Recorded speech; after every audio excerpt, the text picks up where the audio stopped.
What's up, everybody? Welcome to the College Guys Sports Podcast, MLB edition. And this time we're talking all about the trade deadline. We're going to go over some trades that already happened, and we're going to talk about some rumors and stuff that could happen. I'm your host, Ryan Weiss, and we're going to do another solo pod today. Hopefully that you guys liked the first one. If you listened to it, if you didn't, check it out, NBA Free Agency Recap.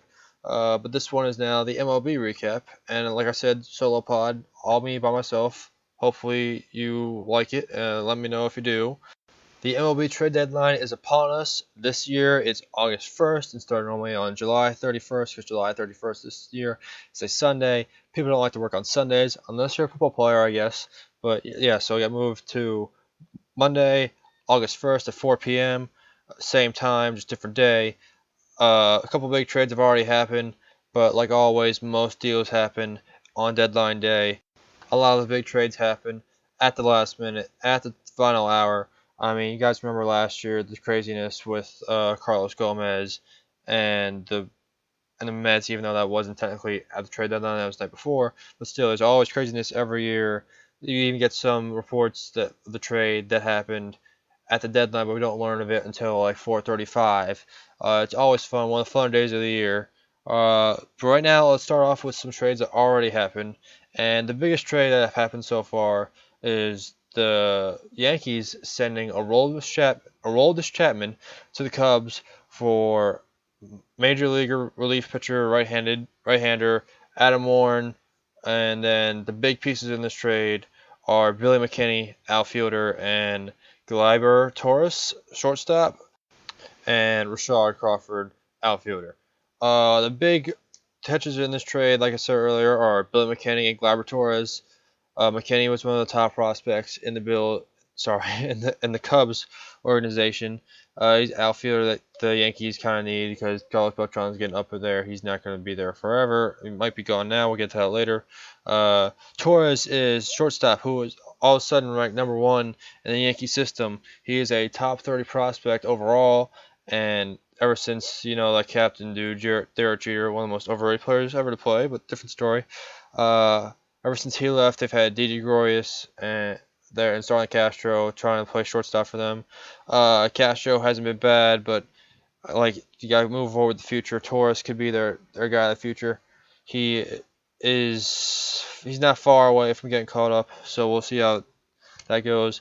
On the other hand, for the Cubs, it gives them that lockdown ninth inning guy. They've had some pretty good starting pitching this year, obviously with Arrieta and Lester, but Lackey's going to be good this year. So is Kyle Hendricks, and now you have that ninth inning guy that can get you if you're up 2 runs or 3 runs, whatever. Even if Chapman can maybe even give you a 6 inning save if you need him. After all, he's going to start his career as a starter, but Chapman is that guy who can lock down the Cubs. The Cubs have been struggling here a little of lately. They're still, I would say, the NL favorites. But now adding Chapman makes them even stronger favorite. Another trade that happened this one happened during the All-Star break. San Diego sent Drew Pomeranz to Boston in return for Anderson Espinoza, who is a right-handed pitcher. He's an international player, only 18 years old. He's hitting high A ball right now. He's a couple years away, like 2018-ish, but Red Sox got him international when they signed Yoan Moncada. Right now, he's already top 25 prospect, number 1 in the Padres system. Padres have been rebuilding for a couple of years. 2 years ago, they tried that advanced rebuild, trading for all those guys: Matt Kemp, Justin Upton, Melvin Upton, James Shields, Will Myers. You thought they had a chance to contend. It's been a total train wreck since then. So they're just trying to get what they can for the prospects, try to rebuild it more. I mean, Will Myers was an all-star this year, totally deserved. He's finally starting to hit. So the Padres are definitely big sellers. They made a couple other trades, and they're rumored in the other trades. We'll get to that again later. The other side of this trade, Boston gets Drew Pomeranz, who is their best number 2 pitcher. Or now they finally have a number 2 pitcher behind David Price. They had David Price and a bunch of number 3s and number 4s with Porcello and Buchholz and all those other guys. Pomeranz was an all-star. He had a sub-3, like 2.37 ERA, something like that. I'm sure that's not correct. Hey, but what's fact checking for anyways? It's not a real thing. But Pomeranz also led all the pitchers in the NL with opposing batting average, and Pomeranz back then, if you remember, was part of the Eduardo Jimenez trade from the Indians to the Rockies. He was one of the prize gems, and he never really worked out. Since then, he had problems with the Rockies, like all other pitchers do for them with that park. He made a stop in Oakland, and that didn't work out either. He had to actually make a case for himself to get into the starting rotation this year, and he proved himself by becoming an all-star and got the Padres a huge prospect that they really needed. Uh, Speaking of prospect that the Padres got, they traded Melvin Upton to Toronto for right-handed pitcher Hansel Rodriguez.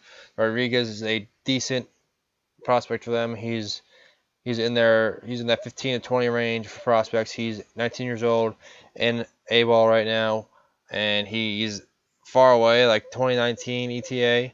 But like I said, he's only 19 years old, mid-level prospect. I mean, he's a high-level prospect, but he's not like top 5. You know what I mean? But again, helping towards the Padres rebuild. For this trade, the Blue Jays got Melvin Upton, who's really had a renaissance year this year after an awful year in Atlanta, and then a somewhat abysmal year, I guess you would call it, last year. But no, he was looking more like the Tampa Bay guy. He wasn't exactly that guy again, but he's definitely an MLB player, unlike the last couple of years.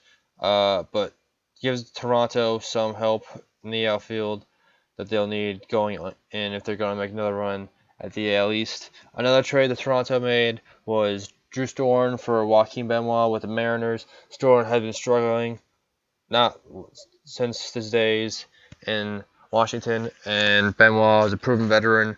So simple swap for those two with those two clubs. A trade that just went down somewhat recently. 2016 MLB All-Star Eduardo Nunez traded to Minnesota for Alberto Mejia, a left-handed pitcher. The Twins obviously need pitching help. Mejia is close to the majors. He's a solid, like, number 4 guy. Not really major risk. He's probably going to hit that ceiling, but it's not a very high ceiling. So, like, low ceiling, but high floor type of guy, I guess you want to say. Definitely something the Twins need was pitching. There's rumors about them maybe having Irvin Santana on the trade block, but I saw that they would want a pretty high price for him, which means I guess they really don't want to trade him because Santana is not the guy he was, I guess you would say, in Anaheim or even in Atlanta. He's still a viable starting pitcher that a playoff team could use, but not for King's ransom or whatever the hell they want. All right, so now we'll move on to trade rumors and rumors trades. Same thing. Why the hell I say that? But yeah, trade rumors. What might happen? What probably would happen? And then maybe some whispers that likely will not happen. I'm gonna start off with this one. The Phillies obviously have a couple veterans that they're looking to unload to get some prospects to help in their help accelerate their rebuild. Peter Borges, after having a on-fire June, slowed down in July, and now he's on a DL, so he probably takes him off of the trade list. Andres Blanco, also on the DL, could have been a trade candidate. Probably takes him off, even though I don't think the Phillies would trade him.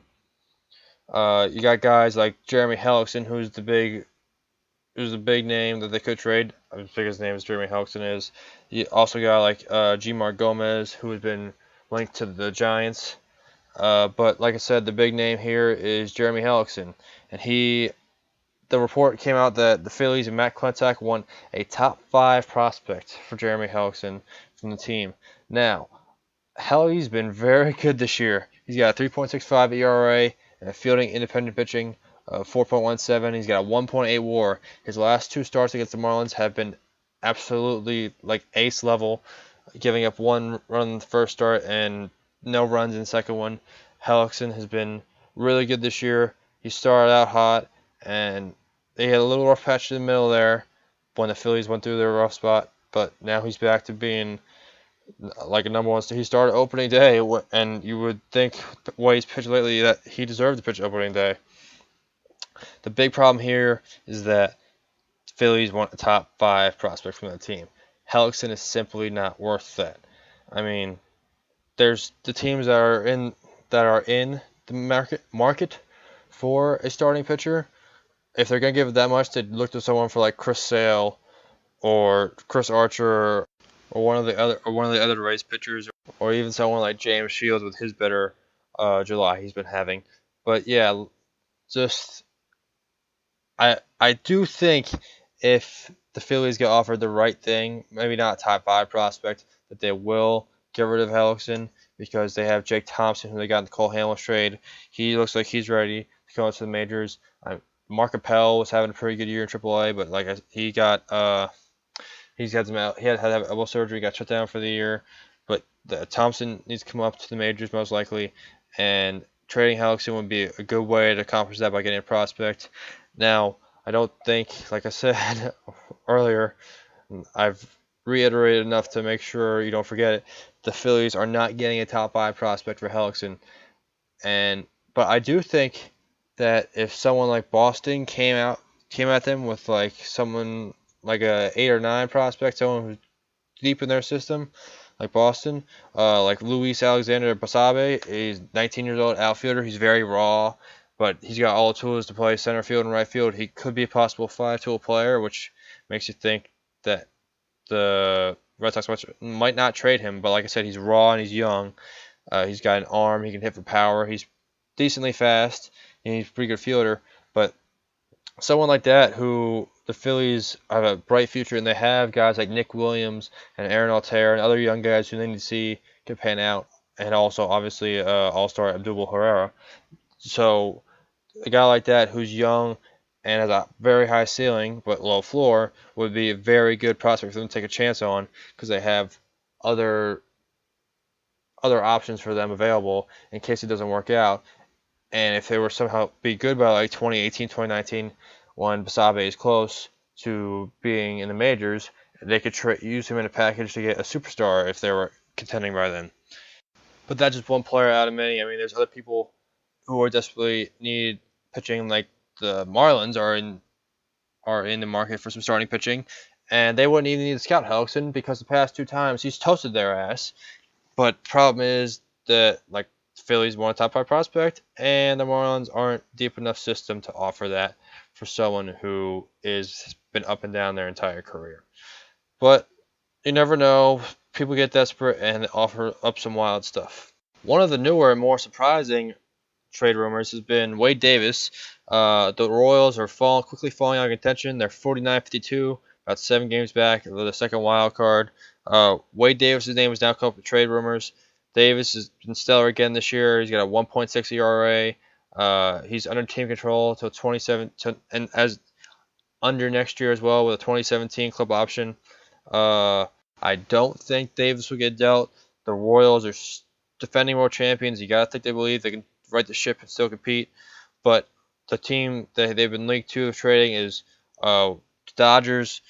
Dodgers have a deep system, like we all know, and I think the Royals can really help replenish theirs after everyone called up helped them win a World Series. It can help replenish their system if they trade Wade Davis. But the problem is the Royals want to include Ian Kennedy in a package with Wade Davis. Ian Kennedy, as we all know, signed a 5-year, $70 million deal this offseason. Didn't think it was good from the start. He's got a 4.4 ERA this year with a 5.34 FIP, and he's 31 right now. He's under contract for another 4 years after this season, and the Dodgers certainly have the payroll to take him on.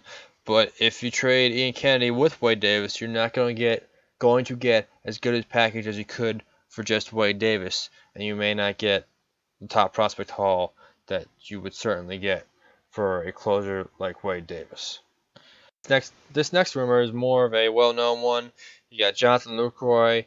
A lot of teams are after him. The Mets, the Indians, the Red Sox are now in play, and the Rangers. For a while there, it looked like the Indians were the perfect match for Lucroy to add some more power with him at catcher. I almost said center. Wrong sport. But yeah, Lucroy is definitely some offensive power. The Brewers have a very strong farm system that would just add more to theirs. But it looked like a while he was going to go to the Indians, but now I'd say the leader in the clubhouse is the Mets. Although the Red Sox are now in there, the Red Sox have a deep farm system as well. Who knows what they want to offer? Maybe offer up Blake Sweetheart, or if I don't know if the Brewers even would want him. But definitely the Red Sox have a lot more chips to play with than other teams. But another team that's in there, like I said, the Rangers, who also have a deep system. Funny how a lot of these contending teams have a huge deep system and they just have a bunch of bullets to fire at any trade target they want. But Lucroy, I would still probably say he goes to the Indians. That deal, like it seemed like it was gonna get done. I don't know, maybe something fell through the roof, and they're just two teams are not talking anymore. But right now it's July 29th as I record this. August 1st, a couple days away. A lot of stuff can happen in that timetable. Another one, more rampant trade rumors, is Chris Sale. The White Sox is just more amplified now that his little clubhouse incident. Apparently, Chris Sale earlier in the year informed the team that he did not want to wear that specific throwback uniform again because the collar was very uncomfortable for him to pitch in. Well, lo and behold, the uniform was there hanging in his locker before the game, and he decided to do something about it. And he took the scissors, knife, whatever, and cut up the team's uniforms so they could not wear them. I would do that for different reasons though, because a lot of throwback uniforms or just new uniforms are ugly. Looking at you, Adidas, with your college and NBA uniforms with the sleeves and this horrible fonts and just go away, Adidas. But yeah, Sale was suspended 5 games for the incident, and he just came back last night. Pitched against the Cubs, 6 innings, 2 earned, not bad. Had 3 walks, and which is not great for Sale, but it's still not a bad start whatsoever. Sale has been pretty much the best pitcher in the AL this year and has been connected to teams like the Dodgers and the Rangers. Those are probably the 2 most likely teams. Although there have been whispers of the Yankees wanting to get in on the Sale lottery now, even though they just traded Chapman, and there's rumors of them trading Beltran and Miller and possibly releasing Teixeira and Arod, which makes no sense. Why would you start your rebuild by trading everyone and then trading all those pieces you got in the rebuild? Is just no sense. The Yankees I don't know what they're doing. But like I said, Sale has 2 big suitors in the Giants. Sorry, not the Giants. The Giants' rival, the Los Angeles Dodgers and the Texas Rangers. Both these teams have the farm system to get it done. It would take a huge amount of prospects to get Sale away from the White Sox. The report is that the Dodgers would be very willing to put Julio Arias, however you pronounce his name, in the trade. Urias, I'm going to go with Urias. I don't know how to say the name. Sorry, guys. Is a top 5 prospect in all of baseball. He's got ace upside. He's young. He made his major league debut earlier this year. Something the White Sox would really need. They haven't been a year in, year out contender since the days of Jermaine Dye and Paul Konerko in their heyday, I guess. And Ozzie Guillen as their manager. But yeah, the White Sox, I would totally do that move if I was the Dodgers. If I was the Dodgers and if I was the White Sox. Urias is a huge piece that would be really fit really well into the White Sox future. The other team is the Rangers. Now, if the Rangers are going to offer, the Rangers I believe have the better farm system than the Dodgers. If the Rangers were to offer Nomar Mazara, or Joey Gallo or Jurickson Profar, or just one of their many prospects, I would take those. I like those guys better than Urias, Arias, whatever. So the Rangers I saw were one of the more heavier teams in on Chris Sale. Right now, if I had to put my chips on the table, I would say the Rangers are the ones to get Sale, even though Prince Fielder just had season-ending neck surgery, so Joey Gallo is looking at a bigger role in the majors. He just got caught up again, while the Dodgers would certainly have the prospects as well to get Sale and Sale doesn't even have a big number as far as salary goes, but Dodger number salary is nothing to the Dodgers. They pay whatever for whoever they want, but you're looking at Sale Kershaw or Kershaw Sale 1-2 punch would be way better, not way better, but it would be better than the Kershaw Greinke 1-2 punch they had. Earlier in the month, it looked like Sale was not going to get dealt. Now it's looking like almost a certainty with the White Sox struggles and the whole clubhouse incident. Also seen that the White Sox have put James Shields on the trade block. Normally you'd be like, why the hell would you want James Shields? He's been awful. But this July he's had a sub-2 ERA, so maybe someone wants to get him, like the Marlins or the Red Sox, but the Marlins are cheap. They're not gonna go get James Shields on his contract. But looks like Sale is gonna get dealt. Just a matter of who instead of when. Like brought up the Yankees earlier, Andrew Miller. The Nationals are connected to him. I don't think Andrew Miller's getting moved. They just traded Chapman. He's under team control until 2018. The Yankees will probably want to try to compete next year. They don't really rebuild. They try to reload. I would think they want to move Miller into that ninth inning role next year. But I mean, you never know if the Nationals want to offer up something big on the table. They've seen what they're almost done with Jonathan Papelbon. So I mean, Miller is a much better locker room guy than Papelbon, even though I doubt you'd have Papelbon in type of trade. But I mean, we'll see what happens there. One of the more coveted pitchers on the block or on the market recently has been Andrew Cashner of the Padres. The Orioles, Giants, Jays are apparently in on him. The Orioles seem to make the most sense, even though they have a weaker system. But Cashner is only under team control. He's a rental. He's not available for arbitration. He's going to be a free agent after the end of this year. So he's not going to be that high of a price, even with his play hasn't been stellar lately. The Giants could be a possibility. They've been the team that's trying to get him the hardest. The Jays may back off now with some of their recent moves, but I would think that the Marlins may try to get on him too. He's only got $7.5 million salary. They won't have to pay all of it obviously this year, and Jeffrey Loria would not have to shell out the big bucks to try to retain him next year, even though they obviously wouldn't. So Cashner is someone who will probably get moved before the deadline as well. The Rays have been in a lot of trade discussion. They've seen names from Evan Longoria to everyone on the pitching staff. If I was them, I do not move Archer.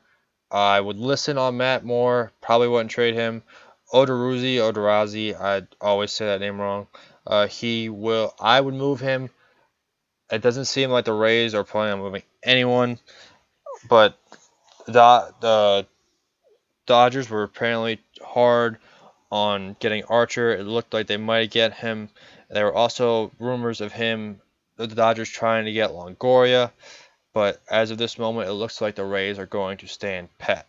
Back to the Yankees real quick. Carlos Beltran is a name who's surfaced recently. Teams interested in him are old friends of the Rangers and the Houston Astros. Beltran used to play for the Astros, that's where he got the big contract from the Mets from. Is that in that postseason? Beltran, older guy, contract coming up to an end. Can't see the price to get him being very high. The Astros are pretty solid in the outfield with Springer, Rasmus, and Gomez. Although Gomez looks like he might be headed to the DL soon and has not been that good this year. Maybe Beltran as a fourth outfielder, or making Beltran a starter and putting Rasmus as your fourth outfielder will work better. But we'll have to see there, like all these trades. One of the funny rumors I've seen is that the Diamondbacks have made Shelby Miller available for trade. There are many things laughable about this report. Let's start with the first one. Shelby Miller has an ERA of over 7, has been just god awful this year. There's no two ways about it. Miller has been absolutely hideous, and the Diamondbacks record reflects that, as well as his stats. The second part about this is what they gave up to get Shelby Miller. who we all thought was a number 3 starter at best. Turns out he may just be a long reliever in the bullpen at best, even with his recent struggles. Maybe I don't know. Maybe, I don't think the guy's totally lost it, but he's Arizona is not his permanent home. Let's just say that. But they gave up Dansby Swanson and Ender Encarte are the two big pieces they gave up, and the Encarte thing hurts even more with AJ Pollock with his elbow injury at the beginning of this year, because Encarte would really help the defense in the outfield, especially now that Pollock isn't playing. But Swanson is close to being caught up. He was the #1 pick in the draft last year. He seemed like a solid pick, no risk, and the Diamondbacks said we're gonna go all in on this year, try it with Shelby Miller, and it clearly has not worked out. One of the bigger bats available on the market, Jay Bruce. He has been linked to the Dodgers, the Indians, the Mariners. I'd say the Mariners maybe had the best chance to land him, even though they don't have the greatest farm system either. But the Mariners are trying to. This has been the best chance for them to make the playoffs in the past couple of years. They need a little more oomph in their outfield to go along with Nelson Cruz. Jay Bruce is having a resurgent year. The injuries have not been as big a deal for him this year. He would provide some power for him. The Indians are also in on him with Michael Brantley having his injury issues this year, and of course the Dodgers are. The Dodgers are also interested in Carlos Gonzalez. They seem to be one of the few teams sniffing around on him. I think that this is the perfect time for the Rockies to trade Cargo. They need some pitching prospects, obviously. They need to go along with their hitting and outfield and all the other positions they really have. Trevor Nolan Arenado, Charlie Blackmon on the Rockies is also a name being thrown around there. Michael Pineda is a name being thrown around. It seems like the Yankees don't want to deal him, but teams in on him are the Marlins and the Rangers. Another pitcher that the Rangers are on. Excuse me, I can't talk apparently, which is not good when you're trying to do a podcast. It's kind of all it is talking. But the Rangers are in on Rich Hill, and as well as the Marlins as well. Seems like those two teams are gonna fight over those two guys maybe. Rich Hill has been a little bit of a problem because he's got the blister. He hasn't been able to pitch the past couple of starts. His teammate Josh Reddick is rumored to be on the move. Reddick doesn't seem to be too happy about it, but he's been discussed as a possible Cub in the future. Like I said, the Indians are Jay Bruce. They also are sniffing around on the Rays' Steve Pearce. He is more likely to be dealt by Tampa than anyone like Archer or Longoria or one of those guys. So if you're looking for the Rays to trade someone, Pearce would probably be more likely. Those are just some of the rumors going around. There's a lot of things going on. All the stuff that we don't know is even bigger. There's a couple more days until we reach the trade deadline. At Sunday that the extra day the GM is going to get, they're going to use it as an extra day to make even more trades, try to get more leverage, see what they can get out there, try to make a run at the World Series or second wild card. The great thing about the second wild card, depending on how you look at it, it makes more teams think they're in the hunt, so it makes more teams want to buy and make more trades, makes more competition, teams getting better prospects for lower level players. Jeremy Hellicksen maybe. Hopefully we'll see. That's coming from a Phillies fan. But yeah, there's a lot of movement that will happen in the next couple of days. Stuff that will try to make teams in the World Series. A lot of big names available like Wade Davis, Jonathan Lucroy, Chris Sale, Andrew Miller, just to name a few. Definitely there could be another player available, one or two that we didn't think was, like last year, Troy Tulowitzki. But yeah, MLB Trade Deadline is one of the funner times of the season for them. It really lets you know that the season's winding down, the playoff push is coming, and September and October and November now for the World Series is almost here. Yeah, it'll definitely be fun to watch. You gotta keep refreshing Twitter and watching MLB Network and all that fun stuff. Baseball at night for your ESPN guy. So that'll about do it here on the College Guys Sports Podcast, MLB edition. Another solo man podcast. Hope you liked it. This one, it's a little rough doing solo podcast. I mean, there's no one to bounce your ideas off of, no one other opinions. Again, hopefully you liked it. Let me know, Twitter, Facebook, all that good stuff. Like us, follow us, subscribe, YouTube, whatever, SoundCloud. Again, let me know if you liked the comments, constructive, deconstructive, whatever you want to say. You can yell at me, whatever. I don't care, as long just let everyone know about the podcast. Hopefully you liked it. I'll try to get more out there. Like I said, all the topics I can available. Again, I like doing podcasts, I like listening to podcasts. Hoping you do too. So for College Guys Sports, this is your host, Ryan Weiss. Make sure to like us on all the social media stuff. Have a nice day, and thank you for listening.